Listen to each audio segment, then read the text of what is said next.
자, 법률행위죠. 13페이지입니다. 법률행위.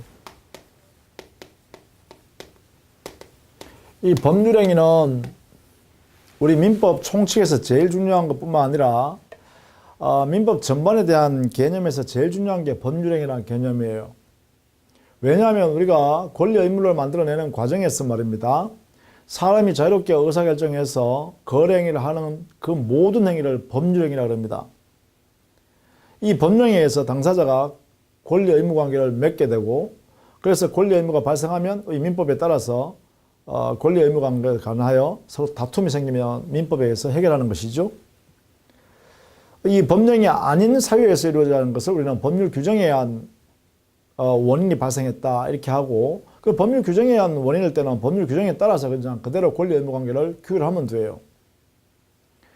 자, 먼저 그러면 법령이란 뭐냐? 우리 이 민법 규정에서는 법률행위라는 것은 의사표시를 요소로 하는 법률 요건이다. 이게 가장 핵심적인 용어예요. 그렇죠? 반드시 알아두셔야 됩니다. 이거는 의사표시를 요소로 하는 법률 요건에 해당되는 것이다. 딱 요 단어 한 줄입니다. 이게 법률행위라는 것이죠. 자, 그럼 여기서 의사표시가 곧 법령이 되는 것은 아니죠. 이 법률행위는 의사표시가 들어있는 행위라는 것에 불과하죠. 그래서 의사표시와 법령은 같은 것은 아닙니다. 같지는 않죠. 그러나 의사표시는 법령행위를 만드는데 꼭 필요한 요소예요. 그 다음에 법률행위가 갖추어지면 법률 요건이 만들어진 것이죠. 법률 사실이 만들어진 것이 아니라 법률 요건에 해당되는 것입니다. 자, 그 다음 두 번째. 이 법률행위를 하게 되면 행위한 당사자가 원하는 대로 법 효과가 생깁니다. 효과라는 것은 우리 앞으로 법률 효과라는 말이 나오면 권리 의무를 생각하시면 돼요. 효과가 생긴다. 발생.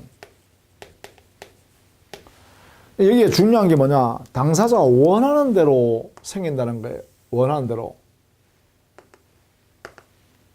그러니까 내가 대금을 10억 받아야지 마음먹었으면 10억을 받을 권리가 생기고, 내가 만약에 저 아파트 소유권을 취득해야지라고 마음을 먹으면 드디어 저 아파트 소유권을 내가 취득할 권리가 생긴다라는 거예요. 그래서 원하는 대로 권리 의무로 만들어내는 행위가 바로 법률행위다 이런 이야기예요. 그러면 결국 원하는 대로 만들어내는 것이니까 법률행위에서는 뭐예요? 원하는 대로 당사자가 원하는 대로니까 당사자가 자유롭게 하는 것이죠. 따라서 자유롭게 하는 것이 원칙입니다. 이것을 우리는 이름하여 법률행위 자유원칙이라고 그러죠. 자유롭게 하는 것이 원칙이다. 왜? 원하는 대로 권리 의무를 만들어내니까 자유다. 자, 그러면 법령의 자유원칙에 의해서 개인이 자유롭게 거래행위를 할 수 있죠. 이게 뭐예요? 사적 자치가 실현되죠. 법령의 자유원칙에 의하여 사적 자치가 실현돼요. 그러면 저기 법령이라는 것은 실현의 수단이 되겠죠. 사적 자치를 실현하는 수단이 된다. 자, 이런 내용이 여기에 있는 것이에요. 그래서 의사표시와 법령행위는 같은 것은 아니지만 의사표시가 법률행위를 만들 때 가장 중요한 요소가 돼요. 따라서 법률행위를 유효로 하기 위해서는, 즉 법률행위를 원하는 대로 효력이 발생하기 위해서는 의사표시가 유효가 되어야 합니다. 그래서 우리가 그 13페이지에 제일 밑에 양갈로 2번에 의사표시와의 관계에서는 의사표시와 법률행위는 다른 것이지만 중요한 요소가 된다. 자, 그러면 이러한 법률행위의 종류를 보면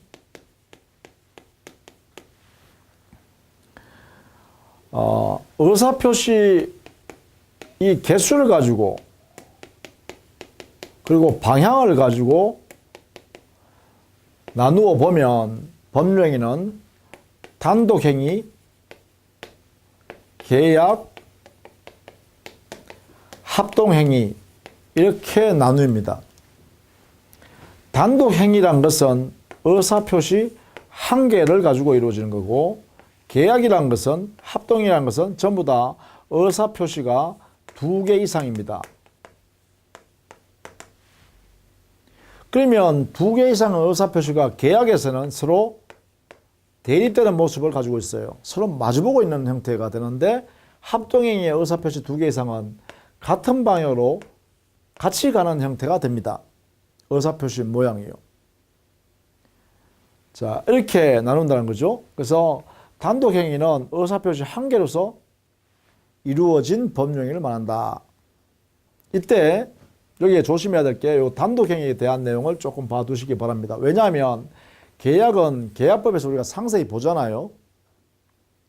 그래서 그때 가서 상세히 보시면 되고, 민법 총칙에서는 이게 단독행위를 좀 공부를 상세히 두시기 바랍니다. 그래서 동그라미 1번에 이 단독행위는 다시 상대방이 있는 단독행위와 상대방이 없는 단독행위로 이렇게 나뉘죠. 상대방이 있다 없다는 것은 전부 이것을 가지고 나누는 것이 아니고요. 단독행위에서 의사표시 한 개를 하면 그 의사표시가 상대방한테 도달해야 효력이 발생하면 상대방 있는 단독행위라고 그러고, 그 단독행위의 의사표시를 상대방이 수령하지 않아도, 상대방에게 도달하지 않아도 효력이 발생하는 것을 상대방 없는 단독행위라 그런다.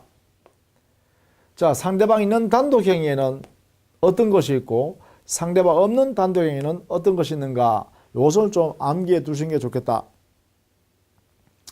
상대방 있는 단독행위는 동의권을 행사한다든가, 동의, 철회를 한다든가, 철회, 그 다음에 상계권을 행사한다든가, 상계, 추인을 한다든가, 추인, 취소한다든가, 취소, 해제한다든가, 해제, 해지한다든가, 해지, 채권 포기한다든가, 채권 포기, 이런 등등 행위는 상대방 있는 단독행위입니다. 또 기타 제한물권을 포기하는 경우에도 여기 들어갑니다. 제한물권의 포기. 제한물권자가 제한물권을 포기하는 것. 그러면 제한물권이 도대체 뭐냐? 우리가 앞으로 물권법에 가면 공부할 텐데요. 하게 되는데, 이 제한물권이란 것은 지상권, 지역권, 전세권, 유치권, 질권, 저당권, 이 6가지를 우리 민법에서는 제한물권이라고 칭합니다. 지상권, 지역권, 전세권, 유치권, 질권, 저당권, 이 6가지 물권을 제한물권이라 하고, 그 의미는 소유권을 제한하는 것을 목적으로 하는 물권입니다. 그래서 제한물권이라 그래요. 그러한 제한물권을 포기하면 상대방에게 의사표시해야 된다는 거죠. 그 상대방이 설정자입니다. 보통 소유자죠. 자, 그 다음은 상대방 없는 단독행위는 대표적인 게 유언행위죠. 물론 재단법인을 설립하는 행위도 상대방 없는 단독행위죠. 뭐 유증도 여기 들어갑니다. 유언이나 유증. 이것도 상대방 없는 단독행위죠. 이 중에서 우리 시험에는 주로 문제되는 것이 상대방 있는 단독행위가 주로 문제됩니다.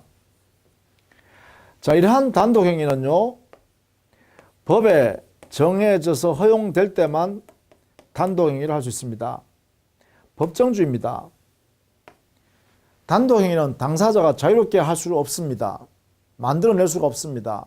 민법에 인정할 때만 가능하다는 것이죠. 법정주의입니다. 그 다음에요. 두 번째는 이 단독행위는 조건이나 기한 같은 것을 이 단독행위 할 때 붙일 수가 없습니다.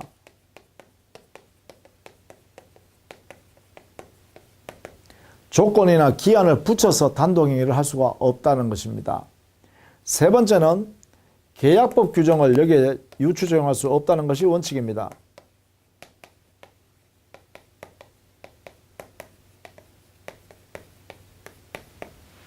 이러한 단독행위 특성이 있다라는 것이죠. 단독행위의 특성. 세 가지네, 그죠? 법에 인정될 때만 단독행위를 할 수 있다. 그리고 두 번째, 조건이나 기한을 붙이면 안 된다. 세 번째, 계약법 규정을 적용할 수가 없다. 이렇게 정리를 해 둡니다. 자, 그 다음에 16페이지에 가면 이러한 법률행위를 유형을 또요, 이렇게 의사표시의 개수나 방향을 가지고 나누는 것이 아니라 법률행위에 의하여 만들어지는 효력, 그 효력을 가지고 나누면 채권을 발생하는 행위를 채권행위라고 그래요. 채권을 발생하는 행위는 다른 말로 하면 의무 부담을 하는 행위다 해서 의무 부담 행위라고 하기도 해요. 이렇게. 또 한편으로는요, 그 법률행위에서 권리가 종국적으로 처분되어진다라고 해서 처분행위라고도 합니다. 이렇게 나눌 수 있는데요. 이 두 개의 큰 차이점은 뭐냐? 의무 부담 행위니까 이 행위로부터 이행해야 할 거리가 남겠죠. 이행의 부담을 남기는 행위입니다. 근데 이게 처분 행위는 이 행위로부터 이미 종국적으로 권리가 처분됐기 때문에 변동이 생겨버립니다. 종국적 권리가 변동됐기 때문에 여기서는 이행의 부담을 남기지 않죠. 이행 부담을 남기지 않는 행위입니다. 이됩니다. 특징이. 그래서 채권행위 예를 보면 어떤 것이냐라고 하면 예컨대 매매 계약을 한다든가 교환 계약을 한다든가 임대차 계약을 한다든가 뭐 위임 계약을 한다든가 도급 계약을 한다든가 등등등등 이런 행위들입니다. 여기에서 채권이 만들어지고 이행해야 할 부담을 남기게 되는 건데 여기에 처분행위에는 예컨대 어떤 게 있느냐 하면 뭐 소유권을 양도행위를 한다든가 지상권이나 지역권이나 전세권이나 질권이나 저당권을 설정행위를 한다든가 이런 행위들이 전부 다 처분행위입니다. 왜냐하면 이 양도행위를 하고 설정행위를 하게 되면 소유권이 움직였죠. 지상권, 지역권, 전세권, 질권, 저당권이 만들어졌죠.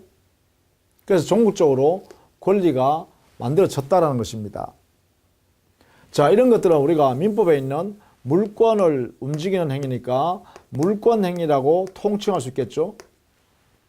따라서 물권행위는 처분행위 속에 들어간다, 그죠? 이렇게요. 그 외에도 채권자가 채권을 양도하는 행위요. 채권 양도한다든가 또 예컨대 무채재산권을 양도하는 거예요.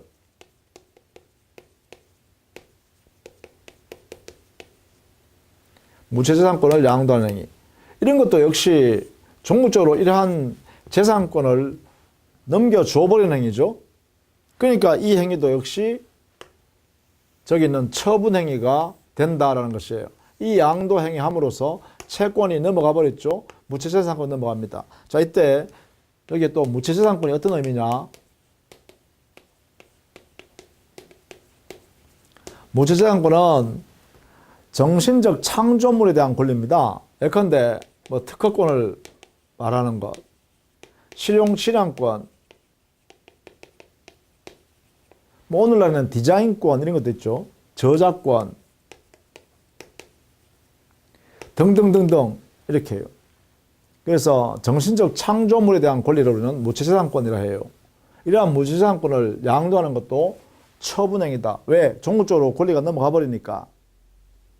그러면 이러한 내용의 권리를 그럼 뭐라 그러냐? 이렇게 하는 것은 물권이 아니지만 종국적으로 권리가 이전된다는 면에서 물권행위와 유사하기 때문에 준 물권행위라고 하고 채권 양도, 무채산권 양도 전부 다 여기에 들어가겠네요. 그죠? 처분행위에 들어가겠네요. 준 물권행위다. 그래서 처분행위에는 물권행위나 준물권행위가 전부 다 처분행위에 들어가서 전국적으로 권리가 변동되고 이행의 부담을 남기는 일도 없다. 이래야 되겠죠. 이런 예를 들 수 있겠다라는 거예요. 자, 그럼 여기서는요, 처분행위 할 때는요, 처분행위 당시에 처분권을 가지고 있어야만 처분권 없는 자는 처분행위 하면 안 되죠. 만약에 처분권 없는 자가 처분행위를 했다면 이 처분행위는 아무런 효력이 생기지 않는다. 그죠? 무효행위가 된다. 그죠? 왜냐하면 권리를 종국적으로 이 행위로부터 넘어가 버리고 더 이상 넘겨야 할 의무가 없잖아요.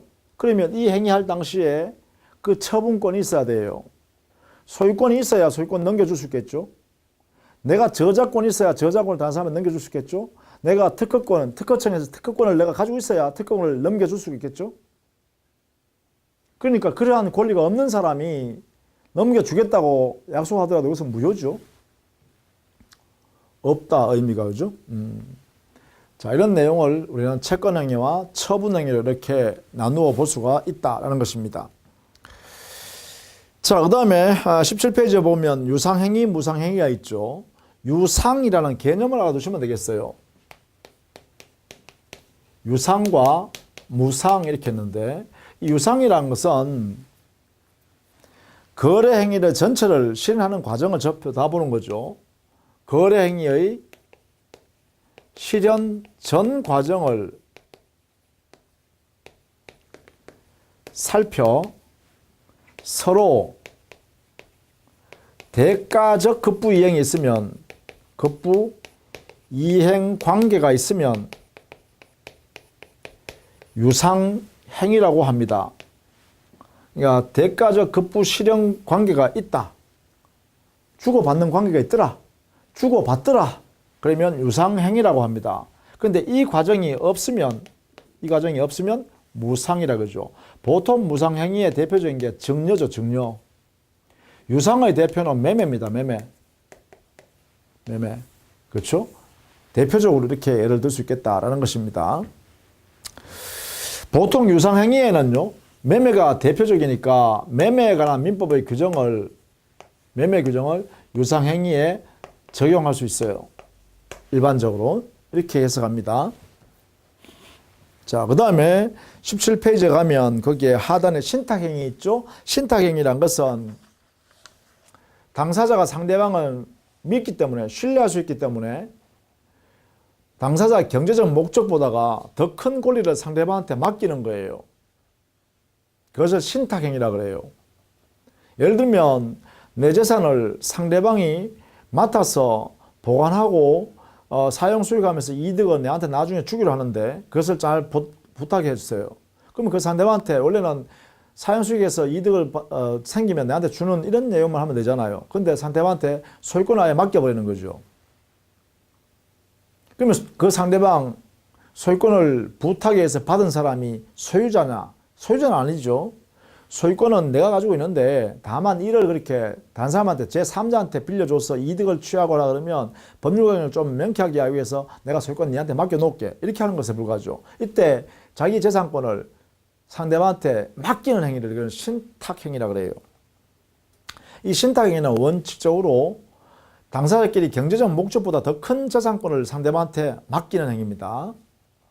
자, 그것을 우리는 신탁행위라고 합니다. 자, 그 다음에 18페이지에 가시면 생전행위, 사후행위라는 것도 있죠. 이것도 개념 정도만 좀 봐두시면 좋겠는데, 이 법률행위 내용이 법률행위 효과, 권리, 의무가 당사자가 행위한 후 살아있는 동안에 권리, 의무 관계가 발생되는 것을 생전행위라 그래요. 이에 반해서 사후행위, 이거는 이 법령의 효과가 사망을 원인으로 해서 발생해요. 이런 것을 사후행위라 그래요. 그러면 어떤 게 사후행위냐면 대표적인 효과가 사망을 원인으로서 발생한다는 했으니까 뭐 유언, 유증 이게 되겠죠. 사인 증여도 이렇게 들어갑니다. 사인 증여. 사망하면 증여 효과가 발생한다 이런 거죠. 이렇게 보통 일반의 경우는 생전행위죠. 당의 당사자가 행위한 당사자가 살아있는 동안에 효력이 발생하니까요.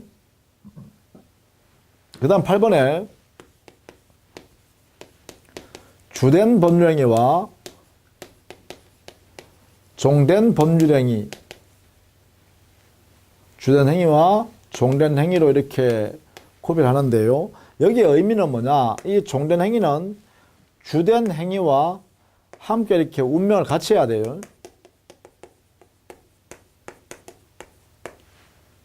그러니까 주된 행위가 무효가 되면 종된 행위도 함께 무효가 돼야 되고, 주된 행위가 타인에게 양도가 되면 종된 행위도 타인에게 양도된다 이렇게 해야 되겠죠. 그래서 그 관계가 종된 행위는 주된 행위와 운명을 같이 한다 이런 뜻이 중요합니다. 자, 그 다음에 출현행위와 비출현행위 있죠. 출현행위라는 것은 재산의 증감 현상이 발생하는 거예요. 증가, 감소 현상이 있는 거예요. 그런데 비출현행위라는 것은 재산의 증가, 감소 행위가 생기지 않는 것이죠. 이게요. 재산의 증가나 감소 현상이 안 생기는 말이에요. 그럼 이게 비출행이 아주 예외적인 현상이에요. 우리가 거래행위를 하게 되면 재산의 증가, 감소 현상이 생기는 것이 일반적이고요. 비출행위가 아주 예외적인 현상인데 이게 어떤 거냐? 소유자가 소유권을 포기하는 경우요. 그 다음에 대리권을 수유하는 행위요. 이런 행위는 재산의 증가, 감소 현상이 생기지 않습니다. 소유권을 포기했을 때는 포기 당사자는 감소 현상이 생기지만 누구한테 증가 현상이 안 생겨요. 대리권을 수유하면 본인한테 대리권이 수여됐다고 해서 감소 현상도 대리인이 증가 현상도 대리인에게 재산의 증가 현상도 모두 안 생겨요. 그러니까 소유권 포기 행위 자체 그리고 대리권 수여 행위 자체는 비출현 행위가 된다. 이렇게 되겠죠.